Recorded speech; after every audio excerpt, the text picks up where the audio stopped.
because it is time for everybody's favorite segment, everybody's favorite moment of the week, and it is called Dave Meltzer's Dumb Moment of the Week.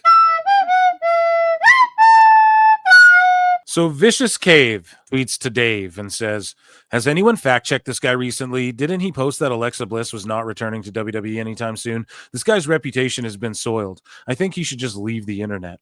Fair enough. And then Meltzer goes, well, actually, I never, posted a thing. Like I did cover, the story the past 2 issues for anyone saying she's not coming back until, they reach, actually an agreement. And the second saying they were close, I was told that by the same person who allowed me to break Cody leaving AEW from AEW side and not WWE side. And Austin wrestling Owens at Mania before anyone else. And within the company, that was the belief at the time. The claim is still, deal was completely very late, but I think they worked people internally. So I responded to this, and I said, as I covered on the last live show, instead of just admitting he was wrong about Alexa Bliss and everything, Dave Meltzer's latest conspiracy theory is that the people are working other people internally in WWE, and that's why his sources are wrong. Not that they're just working him, because he's a useful idiot. But even Paul Levesque doesn't know what's going on creatively anymore. Here's more evidence to support my case. So on the last show, him and Brian tried to insinuate that, well, maybe they didn't even tell Levesque. Well, you think they tell Levesque Kevin's okay because they're working this angle that they're not actually working, because on Raw they needed Kevin Owens, so he's not really hurt, he's just beat up, but I'm just inventing that it's an injury angle.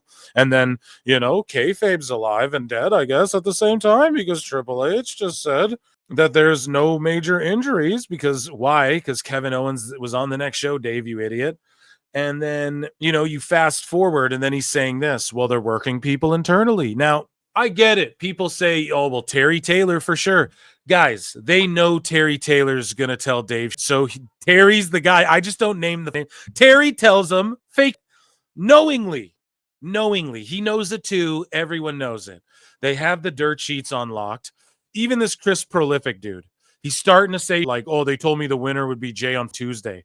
Now, if someone did do that, they're going to find and weed that dude out. My understanding is the last 2 rounds of Stooge tests sort of cleared everything up. Now, again, I'm not a sheet or anything, but come on, man. The internet's saying it themselves. I don't got to name the names, okay? I've done it enough, but we know, okay? This is old WWE think here to be like, oh, they're working themselves internally, and they're even working Paul Levesque.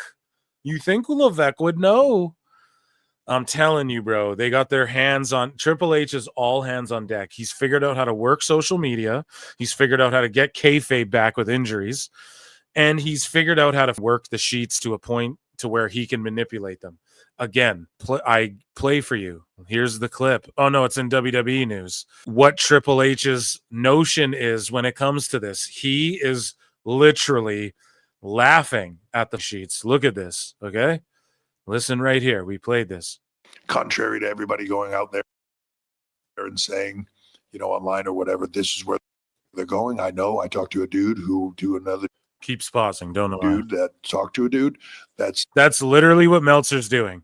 Oh, the same source that told me Austin would be back, and he told me about this from the Cody side, and it was blah blah blah. Tony Khan, Paul Levesque said he knew this. I can tell you none of them know. None of them know. None of them gonna know anymore. He's got it under control, right? And we've seen that. We've seen less get leaked, and all the sheets go, Alexa Bliss isn't close to being back. Then she's back. Alexa Bliss is going to be on Raw. Then she's on SmackDown. They're getting everything wrong, and it's by design. So I don't think there's people working Terry Taylor anymore. Do you think he's so dumb that he doesn't know by now what his job is? That's his job. That's why they keep him there still. It's to work stooges like this, and he knows it and they know it. What else he doing there? So there's certain people in certain positions to tell certain people certain always, and before it used to be people doing their own things. That's old school, man. That's Vince is gone. The old me's dead and gone, dead and gone. Triple H figured it out, okay? Coming up with the weirdest songs today. So here we go. I pop for this because Dave Meltzer acknowledges PWT once again. Where's my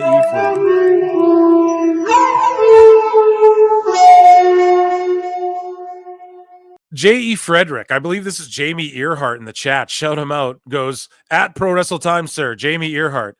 Tweet, yeah, Jamie Earhart. He says a tweet from Meltzer regarding Bliss. He thinks WWE works people internally. And then Dave goes, "Welcome to pro wrestling." Quote tweeting with PWT on there. Let's go. We're so close. We're so close to for him being the best guys, Tony Khan. Being like, Phil Marks is a fraud. That guy. I don't even play a flute. I have no idea what he's talking. I can't wait. I can't wait for it to happen, dude.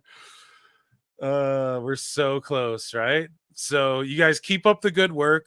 Keep whoever made the parody account on Blue Sky it was a PWT fan, whoever it was. Keep up the good work. It is hilarious.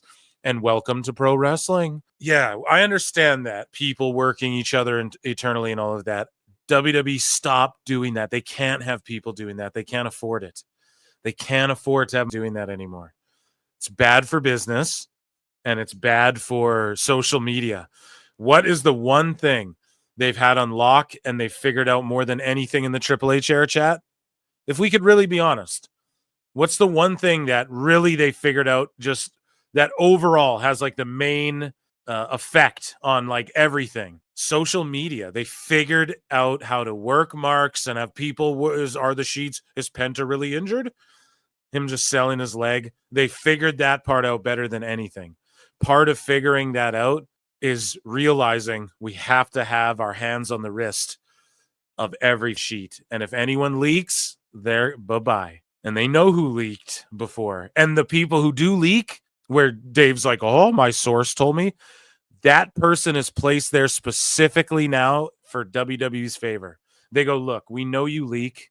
We know who you leak to. Leak this. Here's what we're doing. Leak this to them. And we'll pay you a job. And that's what it is, dude. It's got to be.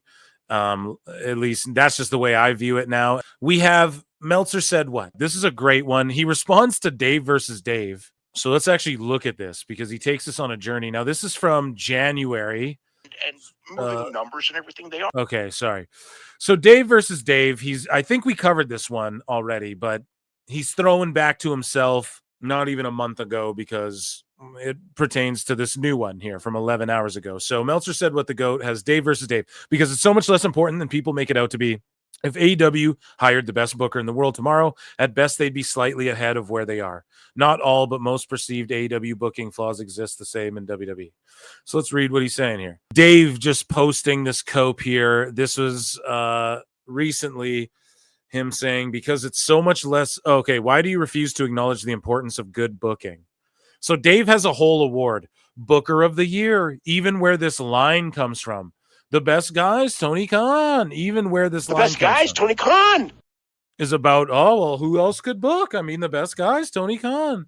So now that the show's shit and he can't blame Tony Khan, he has to blame everything else.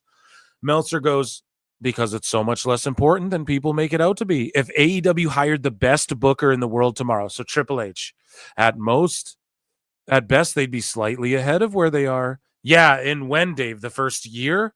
Maybe in 3 years, they catch up because someone competent's doing the job. Not all, but most perceive AEW booking flaws exist the same in WWE. He's trying to say the same things we criticize that most people criticize WWE for, they're also criticizing AEW for. That's a complete and utter lie. Complete and utter lie, dude. And everyone knows that, okay? Liar! Sometimes guys switch from face to heel, sometimes on the same show. Nope, that's not even a criticism. It's because AEW has no explanation for it. So he's just like, well, heel and face switches happen on the show. You're not criticizing that because of the execution, because of the creativity, you dumb, stupid, dumb dummy. No contenders made a constant battle royals. No, there's not constant battle royals in WWE. 4 ways. I wouldn't say constant, but yeah, there's a lot. And tournaments, no, there's not constant. There's 2 in a row recently. We boo-booed on that. Leaving shows day with few bouts advertised. Tony advertises and announces all of his matches on the week before. He does it all the time. So I don't know. That's not even a criticism of AW. Booking hasn't been done long-term to do so. Trying to say that he said this in 2025, that WWE's booking has not been long-term. Meltzer's literally saying in 2025 that WWE's booking has not been long-term as well. AEW is so microanalyzed. So this is a throwback. We already read this. So let's continue. Just cope.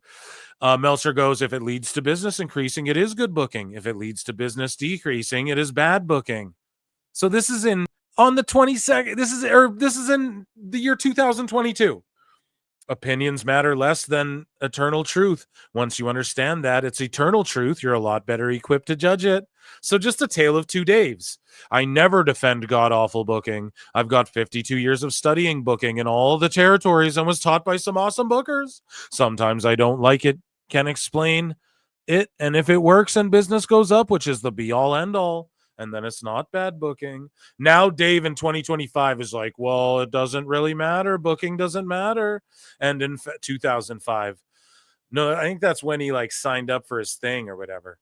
Or yes, if it's 05, then there you go. I don't think Twitter was around in 05. But yeah, actually with casual fans, their ebbs and flows are exactly from booking and who gets pushed. It's the hardcore fans who complain but continue to watch where it doesn't show up in numbers.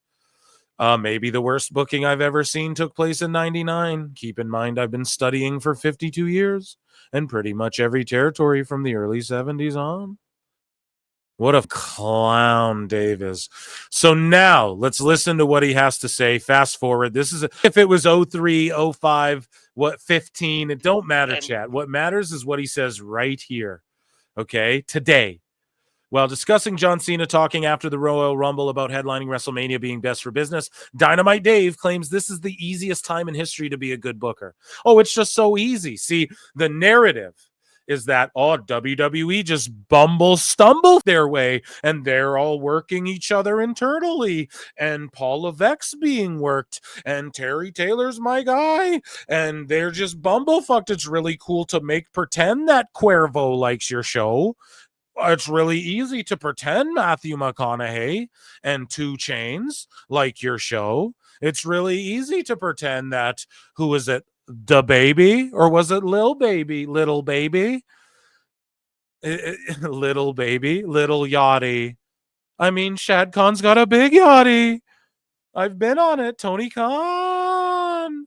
Right? Like, what the are you talking about? The new spin, the new Meltzer spin is like, well, they just bumblefucked lucked into anyone could be a good booker. Well, then why is Tony not being a good booker? It's because Tony's not being voted the best booker in his booker of the year and all that. Dave's a dummy. Yeah. Let's listen to this. The dumminess. And moving numbers and everything, they are. But guess what? It doesn't matter because moving numbers don't matter. Meanwhile, we just read 12 tweets of him going, the numbers are what matter. Right now, there is no best for business. It's all the same. It's really an interesting. It's all the same. So AEW's all the same. Collision getting 125 is all the save Dame. Save Dame, I just said. Same Dave. Jesus Christ, I'm an idiot. Yeah. Because this asshole is it's just that, dude. This is such cope, man. Oh my God, it's all the same. FTR putting pliers up their nose is the same as a well-booked ladder match with great heat on Sami Zayn on the Monday following. What are you talking about? Holy man. This is the only guy. I laugh at everything, and you guys know I get a kick out of Dave, but he legit will make me turn up and get a little red. But it's all fun here, folks, okay? But God damn it, what are you talking about? This is insane. This is the guy that people, he's reputable. What the time? I mean, like, here, let me bring it back. Sorry. Right now, there is no best for business. It's all the same. It's really an interesting time. I mean, like, it's just the show. The show is what it is. It could be, Gunther against Punk. It could be Gunther against Cena. It could be Ospreay versus Tony Khan versus Omega the God. Here's the thing, though. So when The Rock comes back, the ratings don't boost. When Roman's on the show, the ratings don't boost up. You're lying and coping, Dave. It's just the show. Everything's the same in this business. Crazy, man. It could be Gunther against Jey Uso. And I get what he's trying to say is like, well, if they just do a show, the rating's the rating. It's just not true, though. Your cope is saying that, and you're trying to say like no one's a draw. His whole cope is that they just bumble their way into success now. It's already a machine. I mean, you know, if they just did what Tony Khan's doing, the ratings would be the same. Imagine if you turned on a Raw and they did a Dynamite, what they usually do on Dynamite. People would go crazy. They turn that off in 1 second. Gunther against Cody Rhodes, and the business is all going to be exactly the same. It's just a unique period. So there is no best for business, which is actually great if you're a booker, because all you got to do is like, I'll do this, you know. And it's like Jay's got a lot of momentum. He's a good guy. People are going to be really happy. They're going to feel great for him. So when he wins, we'll get a big pop. It's like, now is Jesus, he's coping. Jay strong enough to be champion as compared to Punk? It doesn't matter because business is that strong. No, it does matter because the business will be strong, will continue to be stronger if Jay is elevated by a big title win. That's what Dave doesn't get. They're setting up another guy. They're trying to get everyone over, like uber over and create stars. This is Jay becoming a star to the level of, well, you can compare him to a Punk. It doesn't matter if Punk wins the title or not, Dave. It matters if Jay does. Sure, the business will be the same. You don't know that, Dave. Holy God damn, it's just cope, man. If the shoe was on the other foot, he'd be like, well, look, Kenny Omega's clearly just the god of pro wrestling. He's clearly just they're the GOAT. Swerve and Ricochet. WWE shouldn't have lost Ricochet. What can I say? Like I said, this is the easiest time in history to be a good booker, because even in eras like the oh man, so then what does it say? So let's just pretend that's true. What does it say about Tony Khan when he's such a booker? Everyone's saying he's such a booker. Even your own readers, even Elboo's readers are not even listening to the actual shilling you guys are doing. They're saying Triple H's the better booker. It's so easy. Then how's Tony Khan? Tony Khan. This is how Dave backhand compliments it. It's the easiest time to be a booker. Let me tell you how great Tony Khan is as a booker in the C2 in the easiest time. So you're just saying he's not even good. But what, and all while he's trying to say, well, Triple H just bumbled into this. You know, when Austin and Rock were on top, there were still the variations. Like if you had the wrong main event, you know, you still go down. You have the right main event, you still go up. Even though that period was... That's still happening. If they said John Cena versus Joe Hendry on Raw or whatever, the rating would go up, you idiot. And you know that. Who was on the last WWE show? Dragon Lee. Okay. Dave, if you announce right now, Roman's doing a segment to close out the show, the rating's going to go up. You're living a lie. Pretty damn strong. And even survived, you know, with Rock carrying it when Austin was hurt. It actually did great business. But it was still the personalities. You know, not that personalities aren't over now, but it was still personality driven. Certain personalities, right? The Hogan era was big, but it was so driven by Hogan. You take Hogan out of the mix, business goes down. Why do these old, like Jimmy Vanny starts talking about the Repo Man, Doink the Clown? I remember the Goon. Why are they? Oh, you know, in the Attitude Era, yeah. I mean, when Austin wasn't there, The Rock did great business. Okay, Dave, are you telling people The Rock did good business? Like, we already know. What are you talking about? Why are you looking at this stuff? Oh, we compare to history. I know. Compare historically to what they're drawing. You're trying to diminish it by saying, well, even the Attitude Era had to have good main events.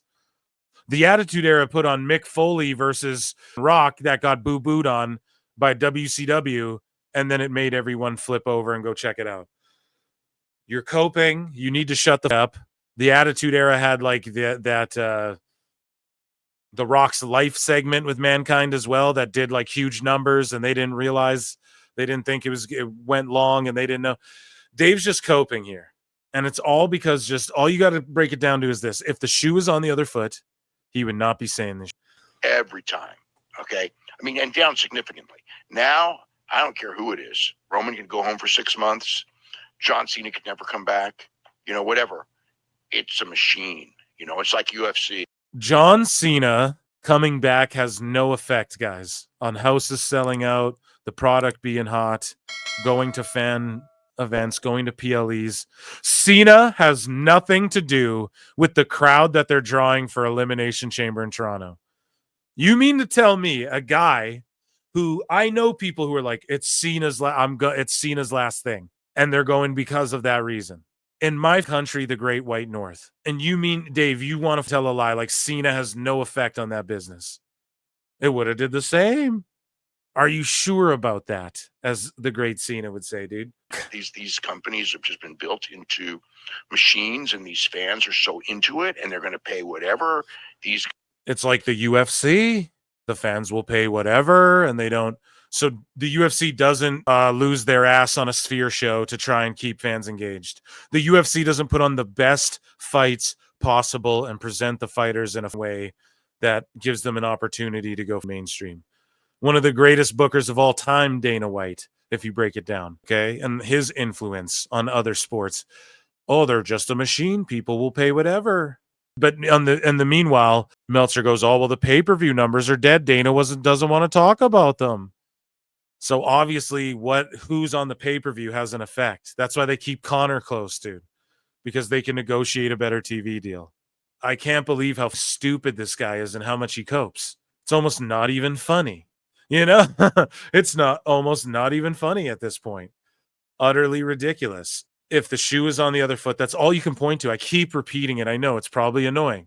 It's all you can really say about the situation. Like, if AEW was doing this, and I hate to make it about AEW, but if it was like TNA doing this, he'd still on it because it's not AEW. And we all know that. So I have to do the what about AEW, but it's not a whataboutism. I'm just painting the picture of like, if AEW was doing 69,000 domestically for this all-in show, we would all have to admit, and Dave would be like, well, it's the book. I mean, the booking's hot. And then now he's just finding a way to be like, oh, it's just the easiest time to be a booker. You could throw on a wall. You could just have Dragon Lee go out there and it's going to sell 70,000 seats or whatever. It's straight cope. Guys charge for prices. I mean, there's no. And Dave's the guy who's like, it's low IQ, dumb, poor people. And then he's like criticizing them. They're just gouging the prices. Look how much people are paying for these shows. It's ridiculous. You're ridiculous. Which is it? He's always flip-floppy Dave. Dave versus Dave. A tale of two Daves, if you will. It's a machine. It's like UFC. These companies have just been built into machines, and these fans are so into it, and they're going to pay whatever. These guys charge for prices. I mean, there's no time ever in history they could have charged these prices and drawn a third of what they did. Who cares? And you should be going, this is an amazing thing. Wow, it's great what Levesque has done to get the industry up. And say what you will about Tony Khan, but he's trying to run big shows, and it's at least given opportunities. And I mean, TNA, they're blowing up. They're doing great seats. Instead, it's just negative. Can you believe that they're charging the most ever because wrestling's so hot and mainstream? Oh, bullpucky. Can you believe this? For prices. I mean, I thought they were all poor. It's just because he looks stupid. There's no time ever in history they could have charged these prices and drawn a third. Dave, you raised yours to $15. There's no time ever. I was just listening to Jim Cornette, the Meltzer Files, and you're talking about, I'm going to lower the price of my thing, of my newsletter. Now there's $15 and you're just lying in it the whole time. Zero sources, zero credibility, would lose to me in a debate. And you feed you fish heads. No, I'm just of what they did on Saturday.